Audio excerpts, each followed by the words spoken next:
Hey everybody, how's it going? Welcome back to the channel. Thank you so much. I appreciate you clicking on the button and checking out some more David Bowie with me.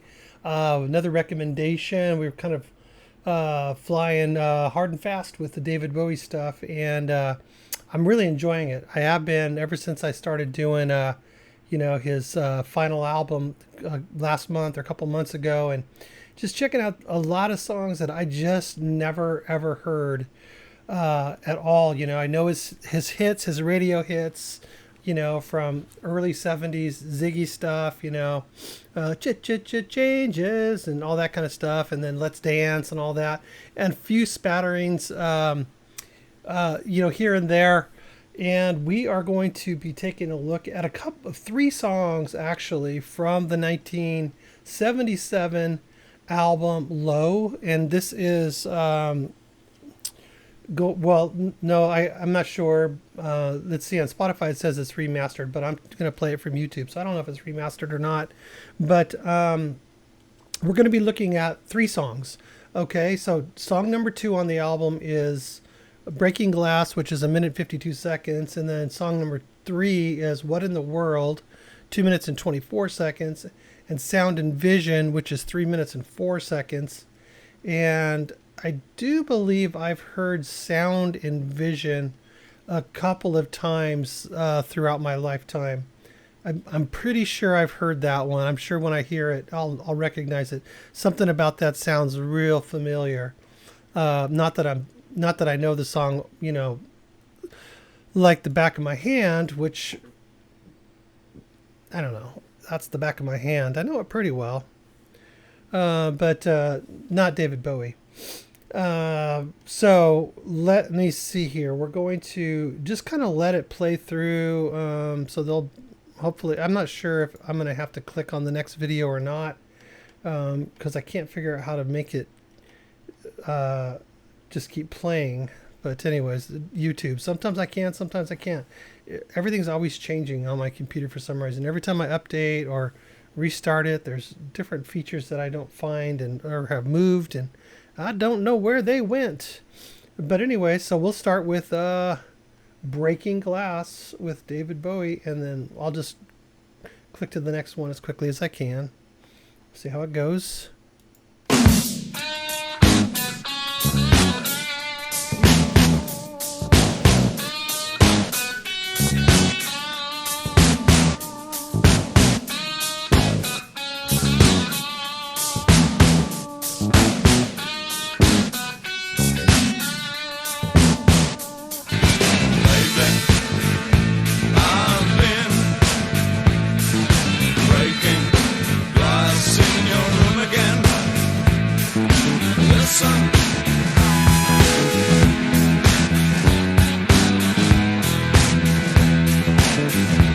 Loving the bass. Don't look at the carpet. Like that beat too. I drew something awful on it. See,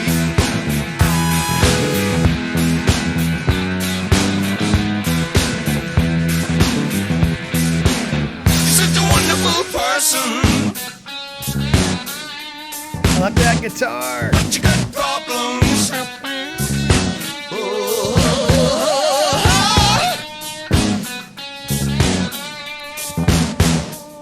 I'll never touch you.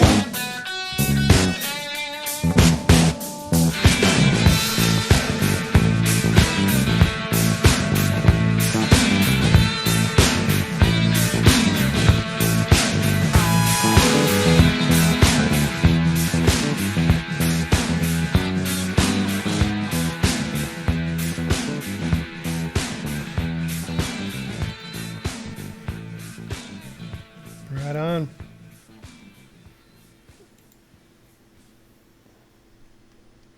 Let's see what it does here.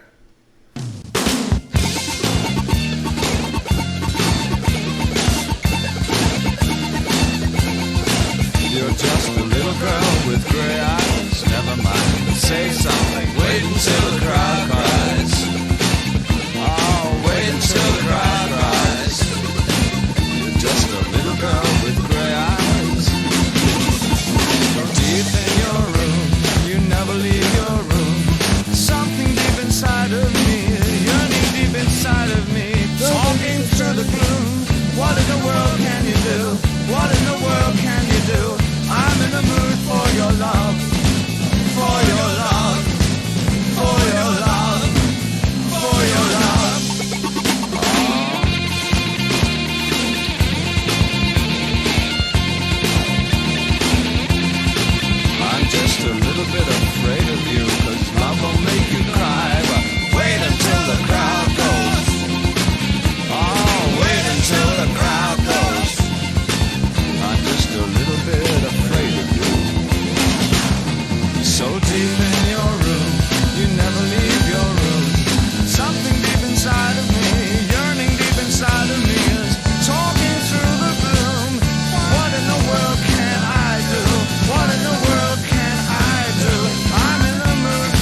really starting to get a feel for David Bowie and kind of beyond his hit stuff, you know. This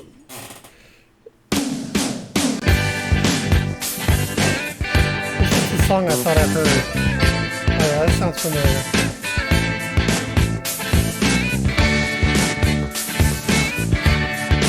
See what it sounds like when you start singing.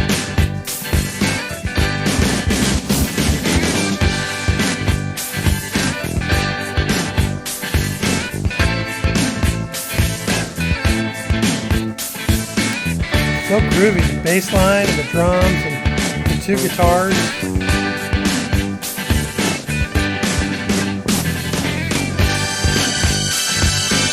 And the keys.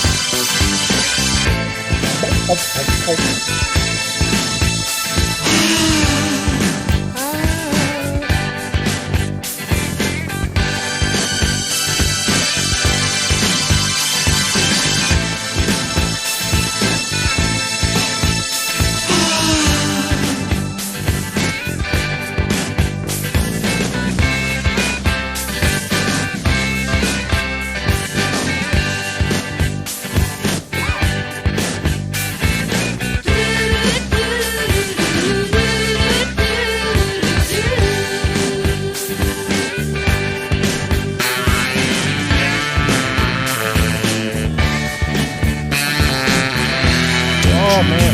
Sometimes, but sound and vision. Ah, so cool.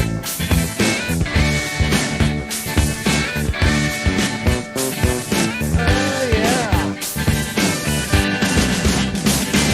Blue, blue, electric blue. That's the color of my room where I will live.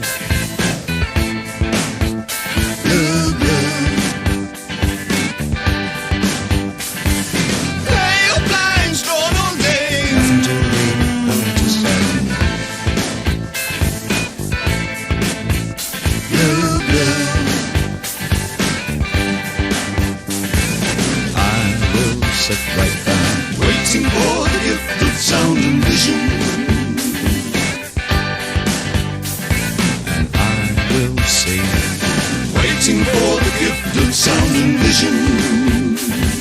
You can tell that's all him doing those Drifting harmonies. into my solitude. It just sounds like it. Over my head. Don't you wonder sometimes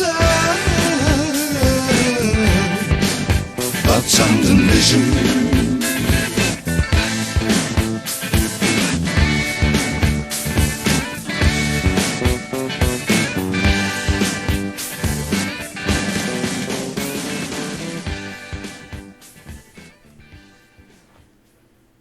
Uh-oh. Okay. Yeah, that last, okay, so sound and vision, I said I thought I'd heard before, and I do believe I've heard that somewhere in the recesses of my mind. Not the song, not even the song that I thought I might have thought it was, probably.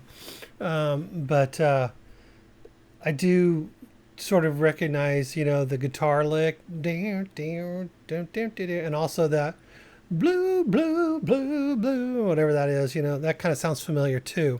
So I think I've heard that song, but definitely probably never heard it all the way through, or at least listen to it and pay attention to it.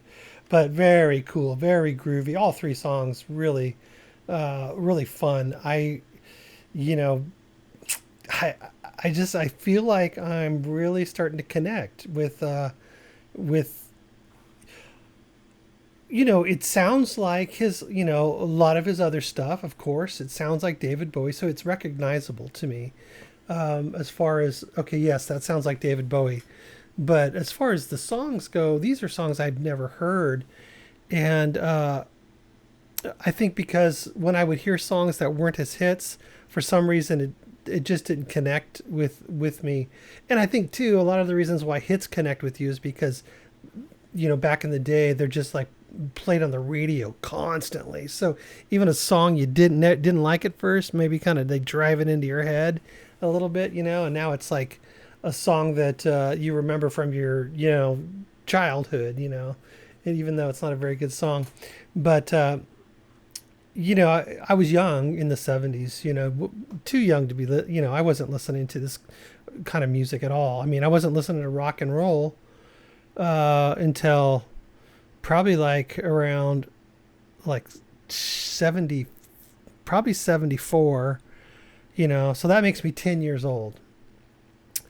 When I started listening to like the Beatles, I think my aunt brought me a stack of LPs and I had a little, you know, child's turntable, decent quality for a child's turntable, not like the crap you get nowadays. But, so I started listening to a little more, rock and not so much just pop music on the radio. Um, Delta Dawn, what's that flower you got on? That kind of, it's like that stuff's grained in my head.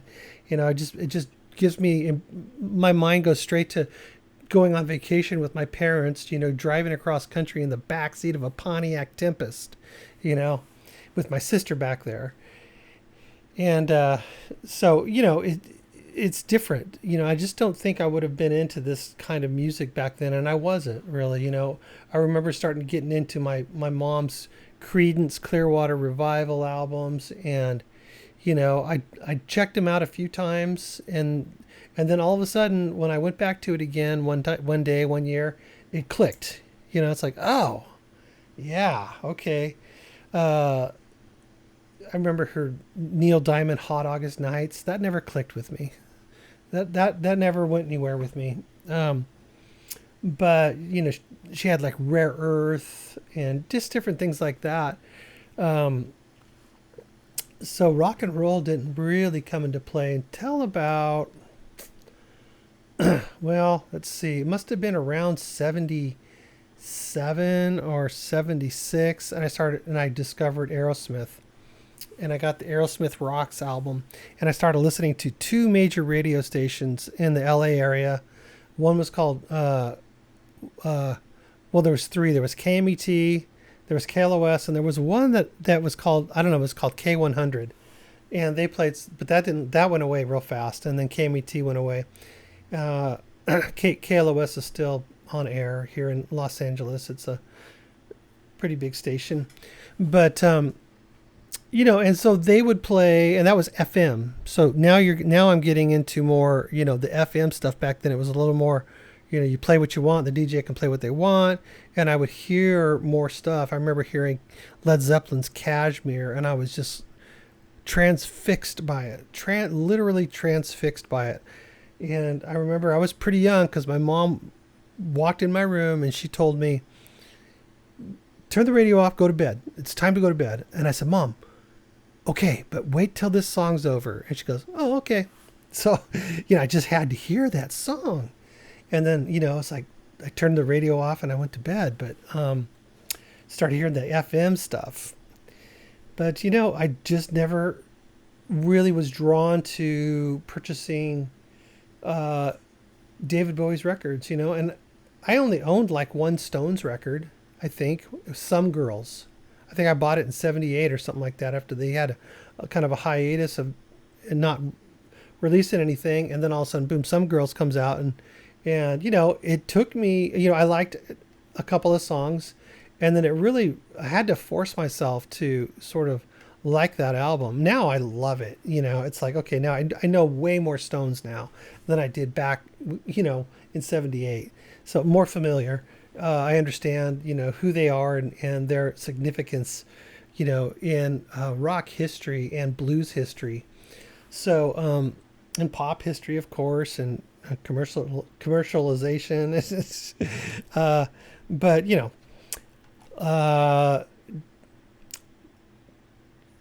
some people can't understand how you haven't heard these songs before.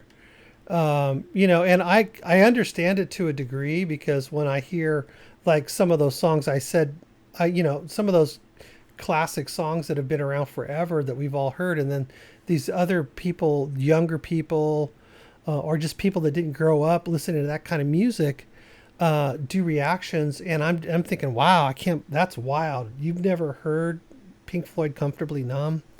That's crazy, but I believe it. I do believe it because there's just, people get real hooked into their genres, and I think when you think back to, when I think back to when I was younger, it's like there was all these different like cliques and clubs, and, there were the punkers, there were the metal guys, there were the Depeche Mode, crowd. They just listened to different styles of music, and they did not deviate because it didn't matter to them what else was out there. All they wanted to know was what was in their, sphere of narrow-mindedness, I guess. So I don't know if you could put a narrow sphere, a very narrow sphere. There you go. Oh. Of music, and hey, guilty. um, but a lot of times I listen to music that I'd never heard of back then, and I would force myself, like on LPs. I would get an LP for a present or something, and it's like, who is this? And then I'd listen to it, and I grow in appreciation. And then now I become one of the few people that know about this particular band. They were never huge, but I know about them. So that's cool.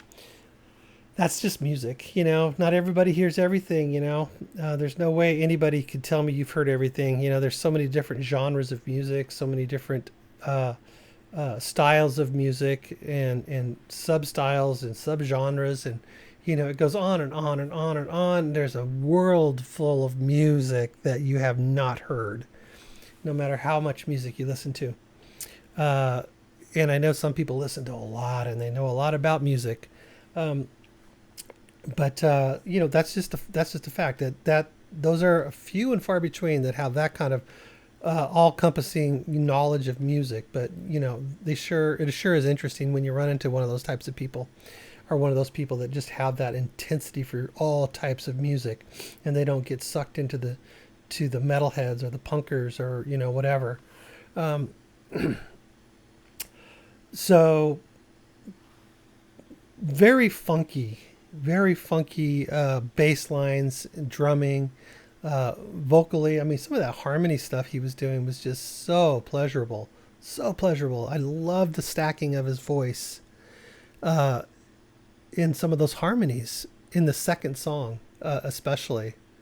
Or was it the last one? Can't remember now. I'm just, like I said, this first time I've heard these songs, I have to listen to them again to even remember what they are, because I just have that last song stuck in my head. So anyways, super cool, great recommendation. So it's 1977, I believe that was. Let me go back. Yes, 1977 release. And I'm just looking at the titles, and I really don't recognize anything else. Subterranean sounds kind of familiar. Not sure why. But really, I can't, I don't recognize anything. A new career in a new town. See, so that's cool, because that's why I'm here, is to listen to new music. That's the whole point of this channel, is for me to listen to music I've never heard of or heard before. Even if it is from 1977. That's just the way it is, So I am thoroughly enjoying that, the whole concept of breaking out of my shell and listening to things that I was just talking to a good buddy of mine, and we were just talking about some of our favorite bands, Rush and Genesis and things like that. And, and I just kind of came to a realization that, I've kind of broken out of that. I mean, I love it. Don't get me wrong. Those are still some of my favorite bands, but I've broken out of my cocoon, and really have explored a lot of music lately, and it's been great. Over the years, I've tried to find new music I like, and listening to Pandora, and that's a good one, because you hear a lot of songs, within a certain, they clump into a genre. And, lots of songs I like, but I just don't think I can remember saying, that is so good, I'm going to go get their CD, or I'm going to go listen to the whole album. Anything like that, until I started doing reactions and really delving in and listening to some things that I've never heard before. Has really, really expanded my musical library. And as much as I appreciate all my old bands that I love and grew up with and come to appreciate over the years so much, you know, those are I'm just like the super fandom of that kind of music. But just to understand that there are drummers out there that are just so freaking good, you know, no, they're not Neil Peart, but they are themselves, and in their own style of music and in their own style of drumming are fantastic. And that's what's super exciting. And that goes for all the bass players and guitar players, you know. As much as I like Geddy Lee and Alex Lifeson, oh my gosh, man, people are so talented, and I just love hearing it. Just love hearing it. So it's shocking to me actually that these people are so good and that I've missed out on so much over the years. But you know, you just can't hear it all. You just can't, you know, and for whatever the reasons are. Anyways, I've been going on so long. Somebody once told me I talk too much recently. This is kind of a long talk video, but great David Bowie stuff. So cool. Thank you for the recommendation. I sure do appreciate it. Really great songs. I added one. Actually, I added one. The second song I threw in just to kind of keep it in sequential order a little bit. You know, if I go through the rest of the album, you know, I could go back to one, do the first one, and then go back, then start at, you know, 5 or whatever it was. So maybe that might happen. But they were short songs too, so it worked out. Anyways, enough of that. Thank you, guys. Okay, check out my Patreon. Please go over there. Recommend songs over there. Also on Ko-Fi. That helps me out, you know, and is much appreciated. It helps the channel to keep going. And otherwise, you know, there's other ways to help the channel out down in the description. And you'll find some value down there. It might not be what you need, but that's fine too. I really appreciate you guys watching, and please subscribe. Please subscribe. You know, I don't know what it is with why some people, they have this whole thing in their head, you know, about subscriptions and subscribing to things. I don't know. I subscribe to so many things. Like I said the other day, it's like my TV. All these things I subscribe to are the channels that I watch, you know. And then I go out and discover new stuff as well. But I don't know what it is with some people in subscribing. Somehow you have to really deserve their subscription somehow. I don't know. And it's not about me. It's about the music. So I'll shut up now. Thanks, guys. See you in the next video. Comment down below. Let me know what you think about whatever.